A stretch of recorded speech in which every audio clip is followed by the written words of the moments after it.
Арқаның бетпақ деген даласы бар, бетпақ жөнін ойлы қырлы баласы бар. Сол жерде ел жоқ, көл жоқ, өсіп өнген жәндіктің киік деген баласы бар. Құралай һәм киіктің киесі туралы сөз болғанда, ең алдымен оның атау туралы түрлі пікірге тап боласыз. Ертеде қазақ ақбөкен деп атау берген, табиғаттың төл баласын біреулер құс десе, енді бір зерттеушілер тік тұяқты жануар деп түсінік береді. Ал шын мәнінде жалпы осы қоғамда құралай деген өзі қандай аң деген тағы да бір даулардың басы қылтиып қалған. Мына құралай деген құс дейді, құралайды көзге атқан мерген дегенде бұл жаңағы торғайдай кішкентай ғана құс, қызылбасы құс, өте сирек құс дегенді айтады.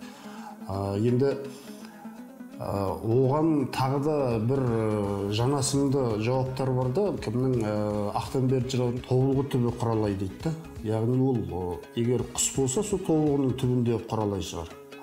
Екінші жағынан тышқан дегенді айтады, ұшатын тышқан. Яғни тиін деп те, қазір осы Семейдің зоологтары тиін, ұшатын тиін дегенді айтып жүр. Енді бұл ұшатын тиін дегенге мен өз басым келісе қоймаймын. Ал құралайдың салқыны бұл таза киік бөкенге қатысты дүние екені бесенеден белгілі.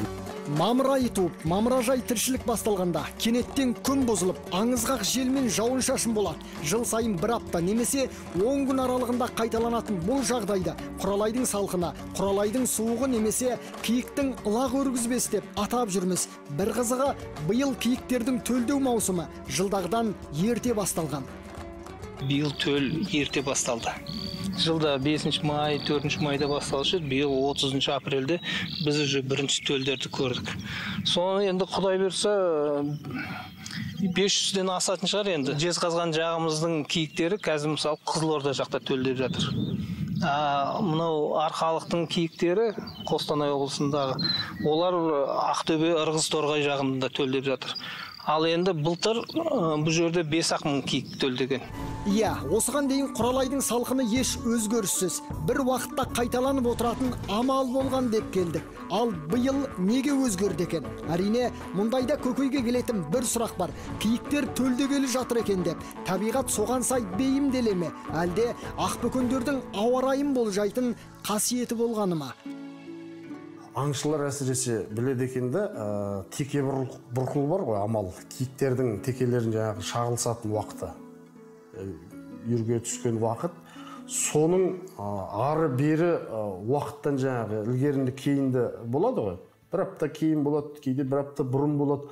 Осыған байланысты екен құралайдың салқынының дәл болуы. Сонымен есептейді екен аңшылар. Егер теке бұрқыл амалы бір апта бұрын болатын болса, қаңтардағы жаңағы боран соғып ақ түтек. Одан кейінгі осы біздің мамыр айларының соңында болатын, мамырдың енді көктем айы ғой, ол енді табиғат жаңалады дегенге ешкім сенбейді. Және оған келіспей алмайсың. Ол табиғат міндетті түрде болады. Халық арасында киік туралы тараған аңыз әңгімелерде жоқ емес. Айталық, Адам ата мен Хауаның жер бетінде жануарлардың ішінде алғаш болып көрген осы киік деп айтылады.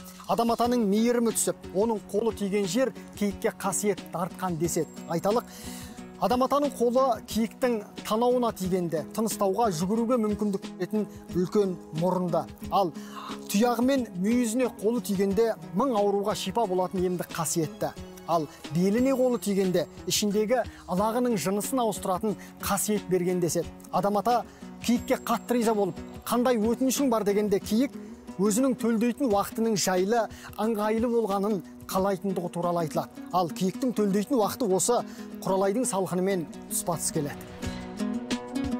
Бұдан бөлек, киік төлдейтін дәл осы уақытта дала тағыларының тәбеті жоғалып, етке қарамай қалатын көрінеді. Тек құралай аяғына тұрып, енесіне еріп жыралатын кезде ғана жыртқыш аңдар жортуылға шығады деседі. Тағы бір қызық дерек, дәл осы төлдеу маусымында ғана түйе табан деген шөп көктеп шығып, жаслақтың оттығып ауыздануына және аспан тағыларынан қорғануына септігін тигізеді екен. май месяц. Киіктер төлдейтін уақытта олардың иммунитеті түрлі факторларға байланысты әлсірейді. Мұндайда оларға салқын ауа райы тиімді келеді. Күн салқында шыбын-шіркей аз болады. Аңызғақ желден лақтың терісі тез құрғап, жылдам аяқтануына, ертерек ширауына септігін тигізеді. Соның арқасында 3 сағаттың ішінде олар жүре бастайды, ал 3-4 күннен кейін шөппен азықтан алады. Сонымен қатар киіктер өзге төртаяқтылар секілді шуын жалап түсірмейді. Ол желдің ықпалымен түсіп қалады. Киіктің неге дәл осы мезгілде төлдейтіні енді түсінікті болған секілді. Халқымызда киік лақтаған жерде найзағай ойнайды деген ырым бар. Шамасы, ақсақалдар киіктің кие сатпасын, адамдар оның лағына зиян келтірмесін деп әдейі айтқан болуы ықтимал. Ол жаға әзірге беймәлім. Бізге белгілісі, Құралайдың салқыны болар сәтте ұзақ сапарға шықпаған абзал. Жаман болады.